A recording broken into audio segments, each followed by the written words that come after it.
Hello dear student, मैं हूं doctor Anil Katara, MBBS, your mentor for CUET chemistry, and welcome all of you on super grade top ranker channel. बच्चों, rapid revision course के through मैं doctor Anil Katara solution chapter के 50% syllabus को cover करते हुए बेहतरीन 6 क्वेश्चन आपके साथ डिस्कस करने जा रहा हूं।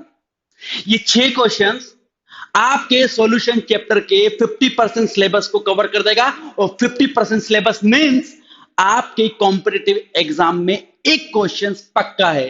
तो आपको बने रहना है, सिर्फ और सिर्फ 10 से 12 मिनट।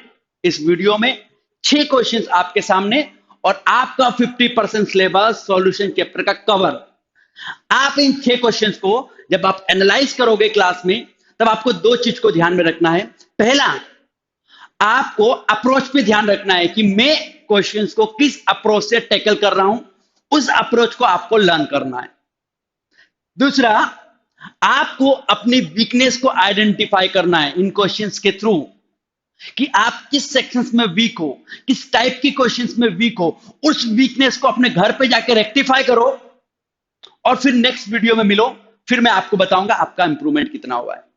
तो आपको बने रहना है, वीडियो के एंड तक इन 6 क्वेश्चंस को समझना है, अपने वीकनेस को रेक्टिफाई करना है, अप्रोच को सीखना है, और सीयूईटी एग्जाम में आने वाले एक क्वेश्चन को आज ही आने वाली 12 मिनट में कंप्लीटली कवर करना है। Got it? तो स्टार्ट करते हैं अपन क्वेश्चन नंबर 1 से। देखो बेटा, ये अपने आप में 1:1 2 3 4 5 6 टॉपिक्स को कवर करता हुआ, 6 टॉपिक को कवर करता हुआ एक क्वेश्चन, ये अपने आप में 6 क्वेश्चन के बराबर है। यहां पर दिया क्या है? 3 मोलार एक्वस NaOH सॉल्यूशंस दिया है, जिसकी डेंसिटी कितनी है? 1.020 ग्राम पर ml। Choose the correct options. Choose the correct options. आपको करेक्ट ऑप्शंस ऐसा चूज करना है जिसमें molality, normality, weight by weight percentage, weight by volume percentage, mole fractions and percentage change in vapour pressure क्या हो? बराबर हो। तो सबसे पहले मैं आपको रूल आउट मेथड अपनाता हूं, बताऊंगा कि आपको रॉन्ग ऑप्शंस को रूल आउट कैसे करना है।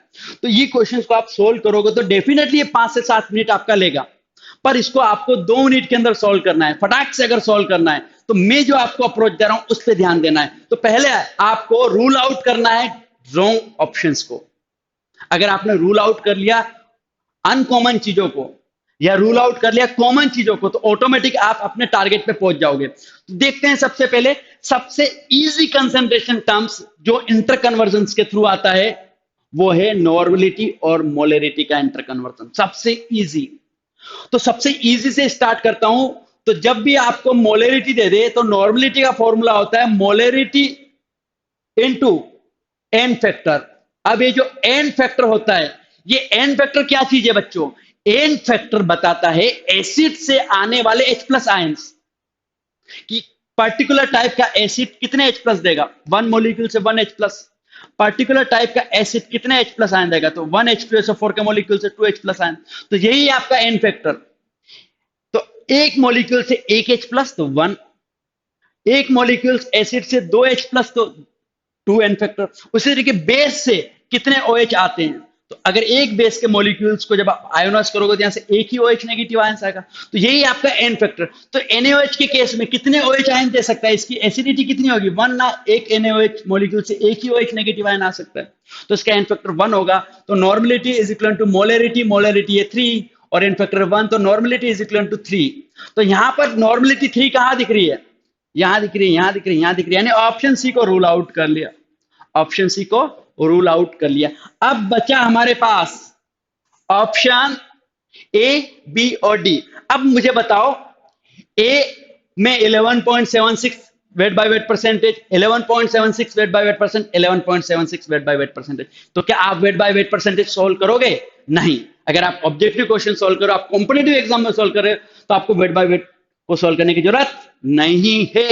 बट अगर आप कुछ सीखना चाह रहे हो तो आप वेट बाय वेट को जरूर सोल्व करोगे अपने घर पे। बट अगर आपको क्विकली अगर इसका आंसर चाहिए तो वेट बाय वेट को सोल्व करने की जरूरत नहीं, क्योंकि weight by weight, weight by weight, weight by weight common. Weight by volume, weight by volume, weight by volume भी कॉमन। तो आपको ये दो कंसंट्रेशन टर्म्स की तरफ देखना ही नहीं है। अब आपका आंसर पूरी तरीके से डिपेंड्स कर गया किस कंसंट्रेशन टर्म्स पे? मोलेलिटी पे। किस पे डिपेंड कर गया? मोलेलिटी पे। Got it?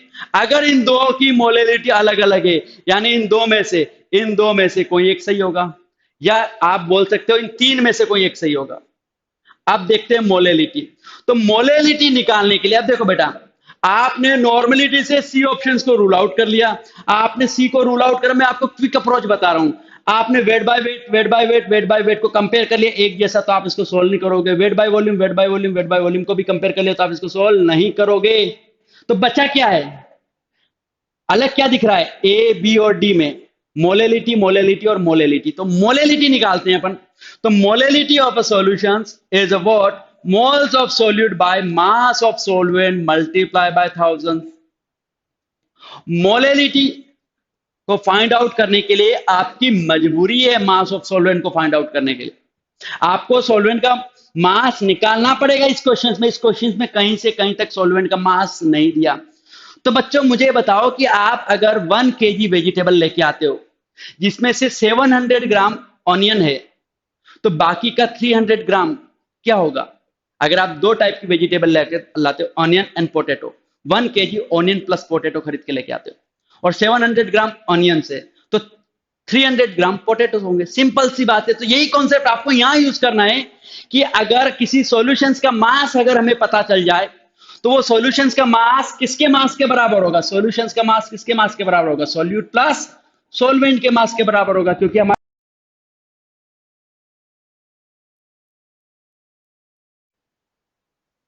Binary solutions, we have binary solutions.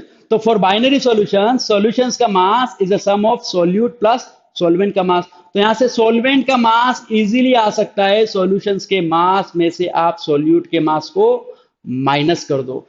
तो यहां पर सोलवेंट के मास की जगह मैं लिख सकता हूं सॉल्यूशंस का मास माइनस सोल्यूट का मास मल्टीप्लाई बाय 100। अब आपको ये मल्टीप्लाई बाय 1000, आपको ये फॉर्मूला यूज करना है बच्चों मोलेलिटी का। Got it? अब आप देखोगे कि यहां पर 3 मोलार सॉल्यूशन है, तो 3 मोलार का मतलब होता है 3 मोल्स इन 1000 ml सॉल्यूशंस।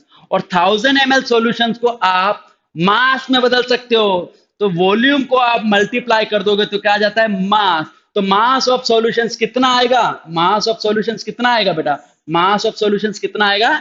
आप देखो, अब आपने इस सॉल्यूशंस को बाइफरगेट किया, 3 मोलार को बाइफरगेट किया, 3 मोल्स। तो सोल्यूट कितने हैं? 3 मोल्स। सॉल्यूशंस का मास, सॉल्यूशंस की वॉल्यूम इनटू डेंसिटी का प्रोडक्ट, और वॉल्यूम इनटू डेंसिटी का प्रोडक्ट, वॉल्यूम इनटू डेंसिटी का प्रोडक्ट कितना आ रहा है? 1000 is a volume, density is 1.02 minus इस सॉल्यूशंस के मास में से मैं किसके मास को माइनस कर दूं? सॉल्यूशंस के मास में से किसको माइनस कर दूं? सोल्यूट को। तो सोल्यूट कितना है? 3 मोल NaOH, और 3 मोल NaOH का मास कितना होता है भैया? 1 मोल का मास 40 ग्राम होता है, तो 3 मोल NaOH का मास 120 ग्राम होगा ना। तो माइनस का 3 मोल्स, तो 3 moles means 120 gram multiply by 1000।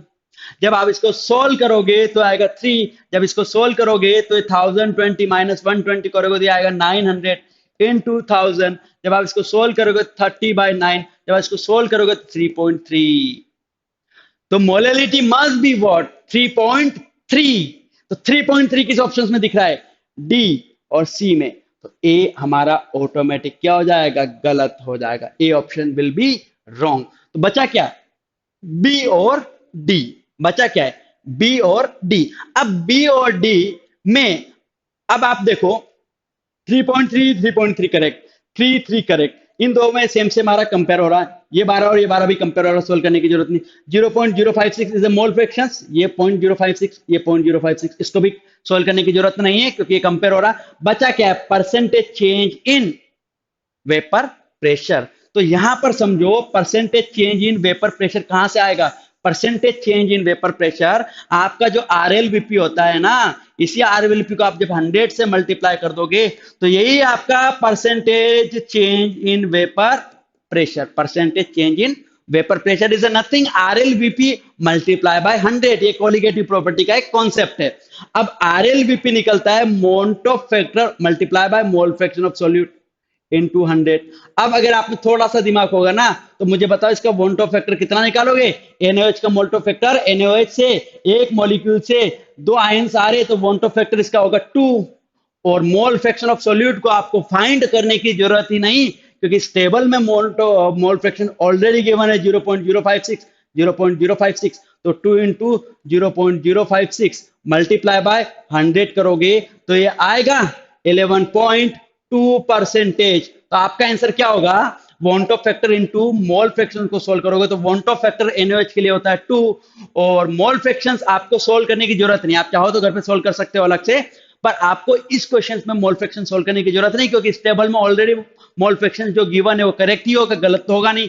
तो 0.056 को मल्टीप्लाई कर दोगे 100 से और वॉन्ट ऑफ फैक्टर से तो आ जाएगा 11.2%। यही आपका आंसर है। तो अगर आपको इसको क्विकली सॉल्व करने की अगर जरूरत है तो आपको सबसे पहले मोलेलिटी और नॉर्मलिटी से, मोलेलिटी आपने फाइंड आउट कर लिया, वहां से मोलेलिटी को रूल आउट कर लिया, नॉर्मलिटी फाइंड आउट करके नॉर्मलिटी को रूल आउट कर लिया, यहां से मोलेलिटी रूल आउट हो गई। ये चीज कॉमन है तो रूल आउट करने की जरूरत नहीं, ये चीज भी कॉमन है तो रूल आउट करने की जरूरत नहीं, ये चीज कॉमन है तो रूल आउट करने की जरूरत नहीं, इन दो ऑप्शंस में अल्टीमेटली। और यहां से आप मोल फ्रैक्शंस को डायरेक्टली यूज कर सकते हो आने वाले नेक्स्ट स्टेप में। तो यही अप्रोच आपको यूज करना है। बड़े क्वेश्चंस को, लेंथी क्वेश्चंस को भी आसानी से आप बना सकते हो अगर आपकी अप्रोच उस क्वेश्चंस के अकॉर्डिंग परफेक्ट है। आपको सोचना कैसे, आपको एज ए स्टूडेंट नहीं सोचना है बेटा, आपको एज ए एग्जामिनर सोचना है। आपसे एग्जामिनर कहां आपको फंसाने वाला है? आपने बाहुबली मूवी देखी ना, उसमें कटप्पा क्या बोलता है? अपने पिताजी के जैसा सोचो। जब वो आगे वॉर को अच्छे से लड़ नहीं पा रहा था तो आपको याद हो ना, तभी फिर नारियल के पेड़ को बांधता है पीछे खींच के और फिर उछल के जाते हैं। Got it? तो आपकी अप्रोच आपके टीचर के जैसी होनी चाहिए, आपकी अप्रोच आपके मेंटर के जैसी होनी चाहिए, आपकी अप्रोच एग्जामिनर के जैसी होनी चाहिए। उसकी साइकोलॉजी के साथ आपको खेलना है, तभी आप उस क्वेश्चन को कम समय में सॉल्व कर पाओगे। यही अप्रोच आपको डेवलप करनी है। तो बढ़ते हैं नेक्स्ट क्वेश्चन से। Got it? To completely neutralise what acid by base, ये पढ़ लो। To completely neutralise acidic solution by basic solution, choose the correct options. तो याद रखना, जब भी आपको न्यूट्रलाइजेशन का कॉन्सेप्ट आए तो न्यूट्रलाइजेशन का मतलब क्या होता है? जब कोई दो अपोजिट केमिकल, दो अपोजिट नेचर के केमिकल रिएक्ट करेंगे तो रिएक्शंस जो होगी उसको बोलेंगे न्यूट्रलाइजेशन। एसिड को न्यूट्रलाइज करेगा बेस। Got it? अब आप मुझे बताओ, आपने पहले के जमाने में महाभारत देखी होगी। पहले के जमाने में का मतलब क्या है कि अभी तो आप बिल्कुल मॉडर्न नए स्टूडेंट हो, कहां महाभारत देखते होगे। Got it? फिर भी अगर आपने कहीं यूट्यूब पे कहीं ना कहीं अगर महाभारत के कुछ एपिसोड्स देखे होंगे तो आपने देखा होगा वहां पर लड़ाई चलती थी तीर से, बाणों से बाण लड़ते थे। Got it? तो मुझे बताओ, जैसे कि इधर अर्जुन खड़ा है वो अपना धनुष लेके, ये अर्जुन का धनुष। Got it? और इसके सामने इसकी फाइटिंग हो रही किसके साथ? कर्ण के साथ। Got it? अब लड़ाई किसके बीच में हो रही है? एक्चुअल में अर्जुन और कर्ण के बीच में। बट अगर अर्जुन ने यहां से एक ऐसा तीर चलाया जो 5 तीर में ब्रेक हो गया, तो सामने जो अपोजिट कर्ण है उसको भी एक ऐसा तीर चलाना पड़ेगा ना जो 5 तीर में ब्रेक हो जाए, तभी इसको क्या कर पाएगा? रोक पाएगा। तो देखो, लड़ाई एक्चुअल में तीरों के बीच में हो रही है। जिसका तीर स्ट्रॉन्ग वो जीतेगा और जिसका बाण, जिसका तीर, जिसका एरो वीक वो हारेगा। तो यहां पर अगर आप इसी को आप एसिड बोल लो और इसी को आप बेस बोल लो, तो बेसिकली एसिड और बेस में जब न्यूट्रलाइजेशन होता है तो एसिड से आने वाले H+ आयन और बेस से आने वाले OH नेगेटिव आयंस के बीच में न्यूट्रलाइजेशन होता है। तो जो एसिड से जो H+ आयन निकलने वाले उसी को बोलते हैं ग्राम इक्विवेलेंट ऑफ एसिड, और बेस से जो OH नेगेटिव आयन निकलने वाले उसको बोलते हैं ग्राम इक्विवेलेंट ऑफ बेस। तो न्यूट्रलाइजेशन तभी कंप्लीट होगा जब एसिड और बेस के ग्राम इक्विवेलेंट इक्वल हो, ना कि एसिड के मोल्स, ना कि एसिड के मास, ना कि एसिड की मोलरिटी इनटू वॉल्यूम। तो gram equivalent of acid must equivalent to gram equivalent of base, और ग्राम इक्विवेलेंट ऑफ एसिड का फॉर्मूला होता है नॉर्मलिटी इनटू वॉल्यूम, ना कि molarity into volume. Got it? तो आपको जब भी इक्वेशन बेस्ड क्वेश्चंस आ जाए, इक्वेट करना हो आपको न्यूट्रलाइजेशन में, तो एसिड और बेस के क्या इक्वेट करोगे? Gram equivalent. Got it? Arjun और कर्ण में कोई फिस्ट मतलब हाथोपाई तो हो नहीं रही, तीरों से लड़ाई हो रही, तो दोनों की दोनों के एरो की स्ट्रेंथ बराबर होनी चाहिए ना। सेम चीज आपको यहां पर अप्लाई करनी है। Got it? Question number 3, volume of water needed to mix, volume of water needed to mix 10 ml NaCl। तो आपके पास ये 10 ml वन नॉर्मल सॉल्यूशन से आपको इसका कंसेंट्रेशन बढ़ाना है, घटाना है 0.1 नॉर्मल। तो किसी भी सॉल्यूशन के कंसेंट्रेशन कब घटता है? जब आप उसमें वॉल्यूम ऐड करो, जब आप वाटर ऐड करोगे। तो इसका इनिशियल वॉल्यूम V1 है, इसका फाइनल वॉल्यूम पानी के डालते क्या हो जाएगा, वी फाइनल। तो यहां पर इक्वेशंस आपको लगाना है। तो जब भी आप डाइल्यूशंस करते हो तो concentration into volume before dilution is equal to concentration into volume after dilution. आपको ये फॉर्मूला पुट करना है, concentration into volume before dilution is equal to concentration into volume after dilution. तो बिफोर डाइल्यूशन कंसंट्रेशन कितना था, 1 normal given है, volume कितना था 10 ml। आफ्टर डाइल्यूशन कंसंट्रेशन घट के कितना हो गया 0.1, तो वॉल्यूम कितना हो जाएगा, तो वी फाइनल यहां से निकल जाएगा। इसको आप सोल्व करोगे 1 इंटू 10 डिवाइडेड बाय 0.1 करोगे तो 100 ml।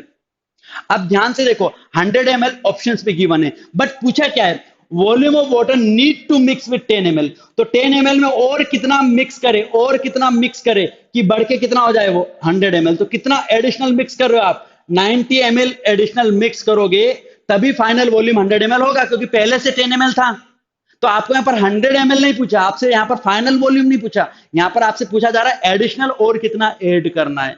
तो यहाँ पर आपको लैंग्वेज को भी ध्यान में देना है कि जब भी डाइल्यूशन का क्वेश्चन आए तो आपको concentration into volume before dilution को इक्वेट करना है concentration into volume after dilution से, और इक्वेट करने के बाद जो concentration after concentration into volume after dilution यानी वी फाइनल होता है V initial plus V add, V initial plus V mix. Got it. तो ये आपको चीजों को ध्यान में रखना है। तो बच्चों और आगे की तरफ बढ़ते हैं अपन। द ग्राफ गिवन बिलो, देखो यहाँ पर ग्राफ नहीं, मैं आपको ग्राफ बना के देता हूं। Got it. तो ये partial pressure of gas, got it, partial pressure of gas versus mole fraction of gas in a solution के ग्राफ है ए बी सी डी। अब आपको बताना है correct order of Henry's constant. देखो बेटा हेनरीज कांस्टेंट पढ़ते ही दिमाग में आ जाना चाहिए हेनरीज लॉ का क्वेश्चन से। तो हेनरी इक्वेशंस बना देते हैं। तो हेनरी इक्वेशंस बना दो। तो मोल fraction of gas in a solutions is a partial pressure of gas by what 1/kh। और यहाँ kh है ये आपका क्या है, हेनरीज कांस्टेंट। तो ये अब ध्यान से देखो ये मैथमेटिक्स की एक इक्वेशन बन गई, y is equal to cx, where y axis, ये x एक्सिस और c आपका क्या है स्लोप। तो यहाँ से स्लोप आपको क्या मिल रहा है 1/kh। तो स्लोप जितना ज्यादा kh उतना कम। तो यहाँ पर देखो स्लोप किसका ज्यादा है भाई, जितना ज्यादा एंगल उतना ज्यादा स्लोप, एंगल कम हो गया स्लोप कम हो गया, और एंगल कम हो गया स्लोप कम हो गया, और एंगल कम हो गया स्लोप कम हो गया। तो स्लोप का correct order A B C और डी है। तो kh का करेक्ट ऑर्डर स्लोप के इनवर्स होगा। तो करेक्ट ऑर्डर क्या होगा ए बी सी डी, ये हेनरीज कांस्टेंट का करेक्ट ऑर्डर है। तो अभी तक मैंने आपका कौन सा टॉपिक कवर करवा दिया, कंसंट्रेशन। सेकंड, अब हम जंप कर गए second important topic that is Henry law. उसके बाद vapour pressure and routes law. Got it. उसके बाद कोलिगेटिव प्रॉपर्टी के क्वेश्चंस, उसके बाद वॉन्ट ऑफ के क्वेश्चन। इस तरीके से पूरा चैप्टर कवर हो जाएगा सिर्फ और सिर्फ क्वेश्चंस के थ्रू। Got it. अब अगला क्वेश्चन देखते हैं। देखो यहां पर आपको ये चीज समझ में आ गई। नेक्स्ट क्वेश्चन देखते हैं, for better solubility of gas, ये भी हेनरीज लॉ का क्वेश्चन है। Got it. तो गैस की सोल्यूबिलिटी डायरेक्टली प्रोपोर्शनल होता है pressure of gas. Got it. और इस इक्वेशंस को, हेनरीज इक्वेशंस को आप पूरी तरीके से पुट करते हो तो गैस की solubility of gas as a Henry's by Henry's law, partial pressure of gas by kh। तो for better solubility of gas partial pressure must be high and kh must be low. अब आपको यहां पर choose क्या करना है, wrong statement, you have to choose wrong statement. तो pressure के टर्म में कौन सा स्टेटमेंट है, more is a partial pressure of gas over water surface, more will be solubility. तो this statement is a correct. तो आपको करेक्ट स्टेटमेंट चूज नहीं करना है। Next, Henry's constant of gas must be low. Yes, for better solubility of gas Henry's constant must be low, क्योंकि gas की solubility Henry's constant के inverse proportional है। तो ये भी करेक्ट स्टेटमेंट है। तब अब बचा कौन सा स्टेटमेंट, दो स्टेटमेंट को अगर आप ध्यान से देखोगे तो टेम्परेचर के रिस्पेक्ट में। तो समझो बच्चों कि किसी भी गैस को पानी में डालोगे तो प्रोसेस होगी एक्सोथर्मिक, एंड एक्सोथर्मिक प्रोसेस, ये स्टेटमेंट को परमानेंटली दिमाग में चिपका लो। किसी भी गैस को पानी में डालोगे तो जो प्रोसेस होगी, यानी गैस की सोल्यूबिलिटी, या जब भी आप गैस को डिसोल्व करोगे किसी लिक्विड में तो ओवरऑल जो प्रोसेस होगी वो एक्सोथर्मिक।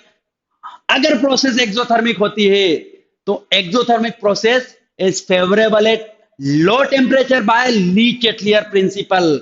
तो for better solubility of gas temperature of water must be low. तो this statement is correct, and must be high, then this statement will be what, automatically wrong. For better solubility of gas temperature of gas must be low। तो low temperature means better solubility, यानी correct statement. और अगर high temperature means not a better solubility, यानी wrong statement, आपको wrong statement choose करना, तो B option में जो स्टेटमेंट है वो सोल्यूबिलिटी के रिस्पेक्ट में रॉन्ग है, तो option B will be our answer, क्योंकि आपको रॉन्ग स्टेटमेंट को चूज करना है। Got it. यहां पर देखो, choose the correct option for given set of binary solutions. Got it. अभी तक क्या कवर करा है मैंने आपका? कंसंट्रेशन, तो कंसंट्रेशन पे आपको अपनी वीकनेस को ढूंढना है। दूसरा, हेनरी लो पे आपको अपनी वीकनेस को फाइंड आउट करना है। तीसरा, आपको आइडल और नॉन आइडल सॉल्यूशंस के एग्जांपल, ये ज्यादातर बच्चों की वीकनेस होती है। Got it. तो यहाँ पर आइडल और नॉन आइडल सॉल्यूशंस के एग्जांपल को जब आप सोल्व करोगे तब मैं आपको समझाता हूं। देखो मैं आपको समझाता हूं कैसे, समझो। आइडल और नॉन आइडल सॉल्यूशंस को आप जब भी पहचानोगे, क्वेश्चंस आप चाहो तो इसके स्क्रीनशॉट ले सकते हो और क्वेश्चंस को एक बार अच्छे से रीड कर लो, फिर मैं आपको बताता हूं कि यहां पर कौन सा ऑप्शन करेक्ट होगा। आइडल और नॉन आइडल सॉल्यूशंस को कैसे पहचानोगे? देखो ये आपका सोल्यूट, व्हाट इट, ये आपका सोलवेंट और ये आपका सॉल्यूशंस। समझना, सोल्यूट प्योर फॉर्म में, सोल्यूट सोल्यूट, तो सोल्यूट और सोल्यूट के बीच वाला इंटरेक्शंस आपको फाइंड आउट करना है। सॉल्वेंट को एज ए प्योर मान लो, तो सॉल्वेंट और सॉल्वेंट के बीच में जो इंटरेक्शंस होगा उसको फाइंड आउट कर लो, और जो सॉल्यूशंस बनाया उसमें सॉल्यूट और सॉल्वेंट के बीच में लगने वाले इंटरेक्शंस को फाइंड आउट कर लो। आप देखना बेटा, मैंने पहला पहला आपको बताया था N hexane plus N heptane, तो एन हेक्सेन, तो एक एन हेक्सेन और दूसरे एन हेक्सेन के बीच में कौन सा इंटरमोलिकुलर फोर्स होता है? Van der Waals, because hexane, because alkane are non polar. Got it. Solvent हमारा एन हेक्सेन के साथ क्या था? N heptane. Got it. तो एन हेप्टेन भी नॉन पोलर है, एन हेप्टेन भी अल्केन है, तो यहां पर भी इंटरमोलिकुलर फोर्स कौन सा होगा? Van der Waals force. और सोल्यूट और सोलवेंट इन्हीं दोनों को मिक्स कर दे, n hexane plus N heptane को मिक्स कर दे, तो एन हेक्सेन आपका क्या था? नॉन पोलर, एन हेप्टेन भी क्या था? नॉन पोलर, और दो नॉन पोलर के बीच में इंटरेक्शन कौन सा होता है? Van der Waals force. तो आप ध्यान से देखो, n hexane plus N heptane के केस में, n hexane plus N heptane के केस में जो सोल्यूट सोल्यूट का interaction van der Waals force is equal to solvent solvent का interaction, that is a van der Waals force is equal to solute solvent का intermolecular force, that is a van der Waals force. और जब solutions में intermolecular force change नहीं होता है, interaction change नहीं होता है, यानी जो ओरिजिनल इंटरेक्शंस थे सोल्यूट सोल्यूट के, सेम टाइप के इंटरेक्शन सॉल्यूशंस में आ जाते हैं, तब आप सॉल्यूशंस को आइडल बोलोगे। तब आप सॉल्यूशंस को क्या बोलोगे? आइडल बोलोगे। तो ये N hexane plus N heptane कौन सा सॉल्यूशंस बनाएगा? आइडल बनाएगा। या पॉजिटिव डेविएशन वाला या नेगेटिव डेविएशन वाला, तो ये ऑप्शंस तो हो ही नहीं सकते, रूल आउट हो गए।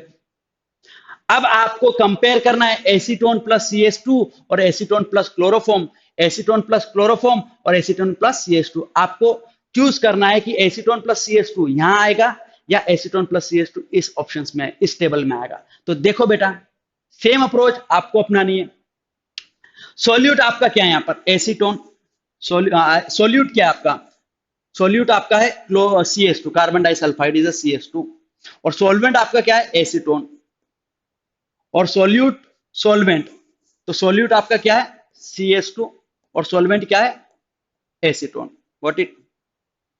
अब आप देखो, यहां पर होता है van der Waals force, acetone is a solvent, तो यहां पर होगा acetone is a polar molecule, और दो पोलर मॉलिक्यूल के बीच में होगा dipole dipole interaction. Aldehyde ketone ether, याद रखना, aldehyde ketone ether are polar, और इनमें होगा डाइपोल डाइपोल इंटरेक्शन। तो एसीटोन में डाइपोल डाइपोल इंटरेक्शन, अब एसीटोन हमारा सोलवेंट है, तो आपको सोलवेंट से कंपेयर करना ओवरऑल, क्योंकि ज्यादा अमाउंट सॉल्यूशन में किसका होगा? सोलवेंट का। तो सोलवेंट में डाइपोल डाइपोल इंटरेक्शन जो कि स्ट्रॉन्ग है, और सॉल्यूशन में इस CS2 और एसीटोन के बीच में इंटरेक्शन को फाइंड आउट कर लो। एसीटोन है आपका पोलर और CS2 होता है non polar, but it is a non polar. तो पोलर और नॉन पोलर के बीच में लगने वाले इंटरेक्शंस को बोलते हो आप डाइपोल इंड्यूस डाइपोल। क्या बोलते हो? Dipole induced dipole. अब मुझे बताओ, प्योर फॉर्म में डाइपोल डाइपोल इंटरेक्शंस था जो कि स्ट्रॉन्ग था, बट सॉल्यूशंस में वीक इंटरेक्शन डेवलप हो गया, that is a dipole induced dipole. तो याद रखना, जब भी सॉल्यूशंस बनाते हो और सॉल्यूशंस में सोल्यूट और सोलवेंट के बीच का इंटरेक्शन अगर कम हो जाए, देखो सोल्यूट और सोलवेंट के बीच का interaction dipole induced dipole induced interaction से, जो कि वीक इंटरेक्शन से as compare to dipole dipole interaction. Got it.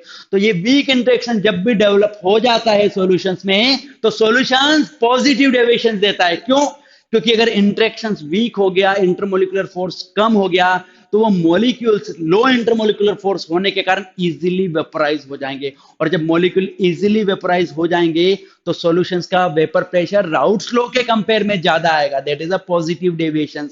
तो पॉजिटिव डेविएशन कब आएगा? जब सॉल्यूट और सॉल्वेंट के बीच का इंटरेक्शन वीक पड़ जाए सॉल्यूशंस में। और ये कब होगा? जब एसीटोन को मिक्स करोगे CH2 के साथ में। अच्छा, एसीटोन को मिक्स कर रहे हो क्लोरोफॉर्म के साथ में, ये नेगेटिव डेविएशन का एग्जांपल है। तो नेगेटिव तब ही हो सकता है जब सॉल्यूट और सॉल्वेंट के बीच का इंटरेक्शन बढ़ रहा हो। तो मैं आपको बताता हूं कैसे। ये एसीटोन है, सॉल्यूशंस के अंदर ये क्या है? एसीटोन है। अब ये पोलर मॉलिक्यूल है, ये ऑक्सीजन, ये क्लोरोफॉर्म है। अब याद रखना, क्लोरोफॉर्म में जो क्लोरीन है, इनका नेगेटिव इफेक्ट बहुत ज्यादा होता है ड्यू टू इंडक्टिव इफेक्ट। यहां पर इस H प्लस पे पोलरिटी आ जाती है। Got it. अब ये H प्लस पे जो पोलरिटी है, पॉजिटिव चार्ज, इस O नेगेटिव के साथ इंटरेक्ट कर जाएगा through a which bond? Hydrogen bond. तो याद रखना, एसीटोन प्लस क्लोरोफॉर्म के सॉल्यूशंस में एसीटोन का मॉलिक्यूल क्लोरोफॉर्म के मॉलिक्यूल से जुड़ जाता है बाय स्ट्रॉन्ग हाइड्रोजन बॉन्ड, और हाइड्रोजन बॉन्ड स्ट्रॉन्ग होगा, और जब ये बॉन्ड स्ट्रॉन्ग होगा तो ये मॉलिक्यूल वेपोराइज नहीं होंगे इजीली, और जब ये मॉलिक्यूल इजीली वेपोराइज नहीं होंगे तो सॉल्यूशंस का वेपर प्रेशर भी कम आएगा, और सॉल्यूशंस का वेपर प्रेशर कम आएगा तो सॉल्यूशंस आपका नेगेटिव डेविएशंस का एग्जांपल होगा।